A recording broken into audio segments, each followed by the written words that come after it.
She leaned closer, her voice barely a whisper. "This is between us, and no one else will ever know." And in that moment, I realized some secrets aren't meant to be hidden. They're meant to be lived. I remember the first time I saw her. Not in a dramatic, movie-like way, but in the kind of moment that seems ordinary until you realize later it's been carved into your memory. It was late in the afternoon, the bookstore already half empty, the warm hum of soft music in the background. I had come in looking for nothing in particular, just wandering through the shelves, when she stepped into the same aisle as me. She carried herself with a grace that wasn't forced, a quiet confidence that immediately set her apart, the kind of presence that makes you notice even if you don't want to. She wore a simple dark coat, her hair swept back loosely, strands falling in a way that framed her face. There is something striking about the way she moved, deliberate, thoughtful, as though she had nowhere to rush to and nothing to prove. I told myself not to stare, but my eyes kept drifting back. Maybe it was the way her fingers traced the spines of the books, pausing just long enough to suggest she wasn't just browsing. She was searching, reaching for something specific, something meaningful. She glanced up once, and our eyes met, just for a second, but it was enough to make me feel like I'd been caught doing something I shouldn't. I looked away, pretending to study the shelf in front of me, though I couldn't have told you a single title I was staring at. My chest felt strangely tight, like I'd just been pulled into something I didn't yet understand. When she moved closer, the faint scent of jasmine drifted toward me. Subtle, not overpowering, but unforgettable. It reminded me of warm nights in summer, of gardens after rain. I shifted slightly, giving her space, though part of me didn't want to. She reached for a book on the higher shelf, and for a brief moment, she brushed against me.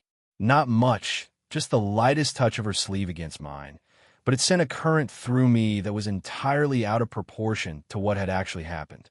She murmured a polite, "Excuse me," her voice low and steady, carrying that soft richness that makes words linger longer than they should. I nodded, managing a quiet reply, though my throat felt oddly dry. She gave a small smile, one of those fleeting ones, the kind you can't quite decide if you imagined, and returned her attention to the book in her hand. I stood there, pretending to keep looking at the shelves, but my focus had shifted entirely. In that brief exchange, I noticed more than I meant to. The faint crease near her eyes that spoke of experience, the steadiness in her hands, the quiet composure she carried like armor. Yet beneath it, I sensed something else. A softness, a quiet vulnerability, hidden but not gone.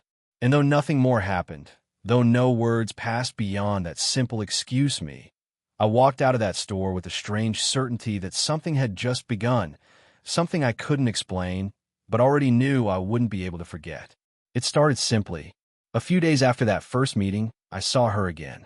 Same bookstore, same quiet corner, though this time she noticed me before I noticed her. She offered a small nod, almost hesitant, like she was debating whether to acknowledge me at all. But she did, and that single gesture felt like the door to something I hadn't known I was waiting for. We ended up standing near the counter at the same time. She was holding a novel, one I'd read before, and without thinking I said, "That one stays with you." The words just slipped out, and for a second, I regretted speaking, afraid I'd crossed in her solitude. But she looked up at me, her brows softening, and asked, in a good way or a heavy way? That was the first thread. From there, the conversation unfolded in pieces. Light at first about books, stories, the kind of characters who haunt you long after the last page. But soon, our words began to slip into quieter waters. She told me how she often came here after work, not just for the books, but for the silence. "It's easier to breathe here," she said, her voice calm, but with something unspoken behind it. I told her I understood, that sometimes you don't come looking for noise or answers, just a place where the world feels gentle enough to rest in. She gave me a look then, a searching kind of look, as though she hadn't expected me to understand. Her eyes lingered, deep and thoughtful, and in that moment I noticed how tired they seemed beneath their steadiness.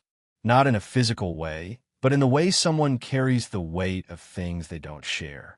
I wanted to ask, but I didn't. Instead, I let her guide the conversation. She spoke about choices she'd made, roads taken and not taken. Not with bitterness, but with the kind of honesty that comes when you're past the point of pretending. I found myself listening more closely than I usually did with anyone, not just to her words, but to the quiet pauses between them, where it felt like entire stories were hidden. The air around us seemed to change as we talked. The background music faded into nothing, the shuffling of other customers no longer noticeable. It felt like we'd carved out a private space in the middle of a public room. At one point, she laughed at something I said, soft, almost surprised, as though laughter wasn't something she gave away easily. It wasn't loud or attention-seeking. It was gentle, but it filled the space between us. I realized then that I wanted to hear that sound again. When she adjusted the scarf around her shoulders, the faint fragrance of jasmine reached me once more. She wrapped her fingers around her cup of tea, holding it like it anchored her, and I found myself watching the small, delicate movement of her hands. There was no grand confession, no sudden declaration. Just two people talking, their words weaving an invisible thread between them. But when we finally said goodbye that evening, I knew something had shifted. Her presence lingered long after she'd gone, in the rhythm of her voice, in the way her eyes had searched mine, in the silence we'd filled together. It didn't take long before our meetings began to feel less like chance and more like something quietly inevitable. I'd walk into that bookstore or cafe, and if she was there, the air would change. Not in a way anyone else would notice, but I did. The room felt sharper, more alive, like every detail mattered because she was in it. We had fallen into a rhythm. Small conversations that stretched longer than either of us planned. Smiles that lingered a fraction too long. Silences that didn't feel empty but charged, humming with things neither of us dared to say out loud. One evening, we ended up seated at the same corner table, tucked away from the main crowd. A soft lamp cast a warm glow across her face, drawing my attention to the curve of her cheek, the subtle lines at the corners of her eyes, signs of a life already lived, but not without beauty. She rested her hand on the table, close enough that if I wanted to, I could have brushed mine against it. I didn't, but the thought sat heavy in my chest. We talked about ordinary things at first. Books again, music, the way the weather never seemed to match the season anymore. But gradually, the tone shifted. She asked me questions no one usually did. Questions that weren't casual, but searching. "Do you ever feel," she said softly, "like the life you're living isn't the one you were meant for?" I remember swallowing hard, because the honesty in her voice unsettled me. It wasn't the kind of question you asked a stranger. Yet somehow, we weren't strangers anymore. I told her the truth, that sometimes I felt that way, yes. That sometimes it seemed like I was waiting for something, though I couldn't say what. Her gaze held mine then, steady and unflinching, and in that silence between us, I felt an unspoken admission. She was waiting too. She leaned in slightly, lowering her voice as though our words belonged only to the space between us. "People wouldn't understand," she murmured. There was no accusation in her tone, no warning, only a quiet acknowledgement of the reality surrounding us. Her sleeve brushed my wrist as she reached for a cup, the faintest touch, but my pulse quickened all the same. She didn't move away quickly. Instead, she let her hand rest there, just near mine, close enough to feel the warmth radiating from her skin. It was such a small thing, but it was everything. Neither of us named what was happening. We didn't need to. The rules were set without being spoken. This connection was ours alone, fragile and private, something that could not withstand the harshness of other people's eyes. When she finally stood to leave, she placed a hand lightly on my arm. Just for a second, the weight of it was barely there, but it carried a certainty I could feel deep in my chest. Her eyes softened as she said, "Until next time." And I walked away that night knowing, without a doubt, that whatever this was, it had already taken root. The more time we spent together, the heavier it became. Not in a way that pushed me away, but in the way you feel the ground shift under your feet when you realize you're standing on something fragile.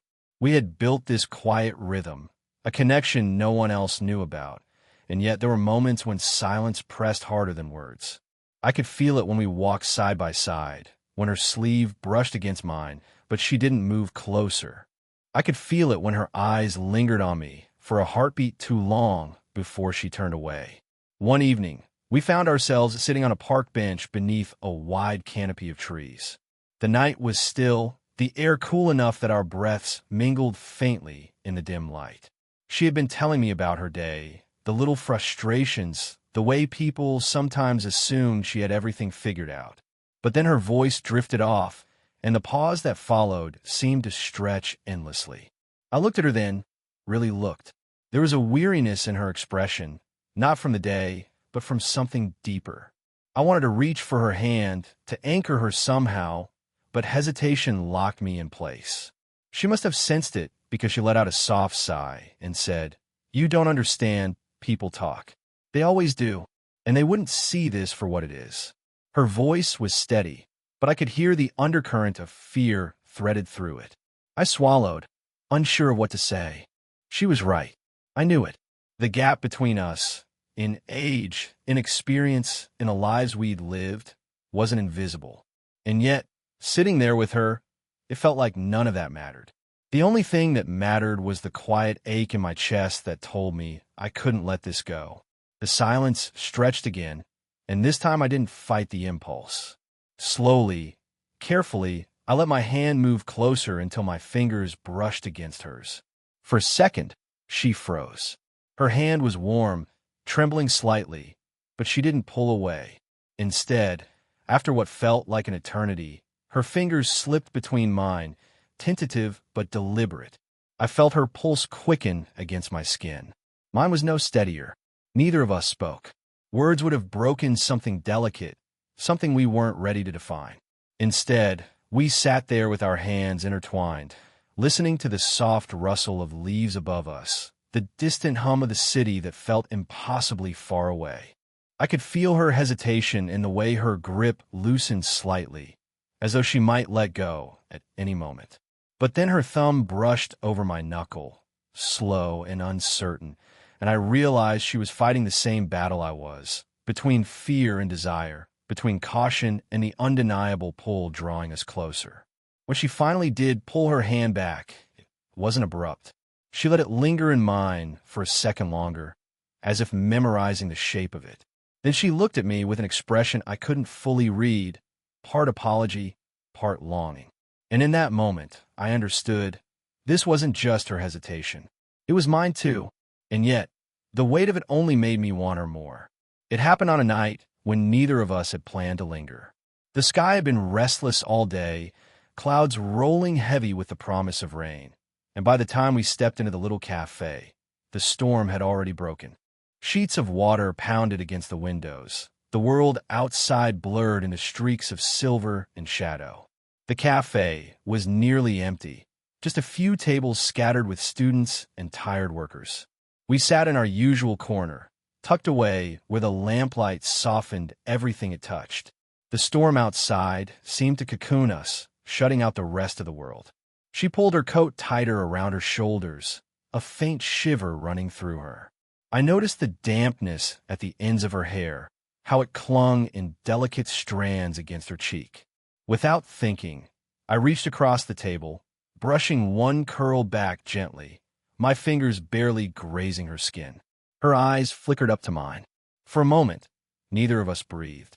The air between us felt charged, fragile, as though the smallest word might shatter it. "I shouldn't," she whispered, her voice trembling with a mixture of resolve and longing. But she didn't finish the sentence. I didn't move my hand away. I let it rest there, light against her cheek, my thumb brushing once against her skin. She closed her eyes just briefly, and when she opened them again, I saw the truth she'd been trying to bury. Fear, yes, but also desire. A longing she had tried so hard to keep hidden. The storm grew louder, thunder rumbling in the distance. But in that moment, the sound felt far away. The only thing that mattered was her. She leaned forward slightly, her breath warm against my wrist. "You don't know what this does to me," she murmured, her words barely audible over the rain. I wanted to tell her that I did know, because it was the same for me. That every time we sat across from each other, every glance, every accidental touch had been pulling me closer to this moment. Instead, I let the silence speak. I shifted closer, and this time, she didn't pull away. Her head found its way against my chest, tentative at first, then steady, as though it was exactly where she had wanted to be all along. I wrapped my arm around her, carefully, almost reverently. The warmth of her cheek pressed against me, the steady rhythm of her breath seeping into my skin. I felt her exhale, long and trembling, like she'd been holding it in for too long. When she finally tilted her face upward, her eyes caught the glow of the lamp. They were luminous, filled with everything she hadn't dared to say. Fear, hesitation, but also something undeniable. I didn't kiss her. I didn't need to. The closeness itself was enough, overwhelming in its tenderness. Her fingers brushed lightly against my chest, curling into the fabric of my shirt, as if anchoring herself. And for the first time, the line we'd tiptoed around for so long was crossed. Not with words, not with grand gestures, but with the simple, undeniable truth of being held, and of holding back no longer. The storm had passed by the time we stepped outside, though the air was still heavy with rain, carrying that clean, earthy scent that lingers after the sky has broken open. Streetlights shimmered against the wet pavement, and the world seemed hushed, like it was holding its breath for us. We walked slowly, side by side, not speaking at first.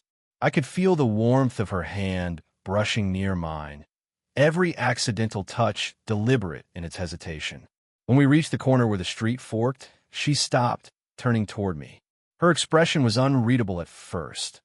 Eyes shadowed, lips pressed together, as if caught between words she wanted to say and words she feared would change everything.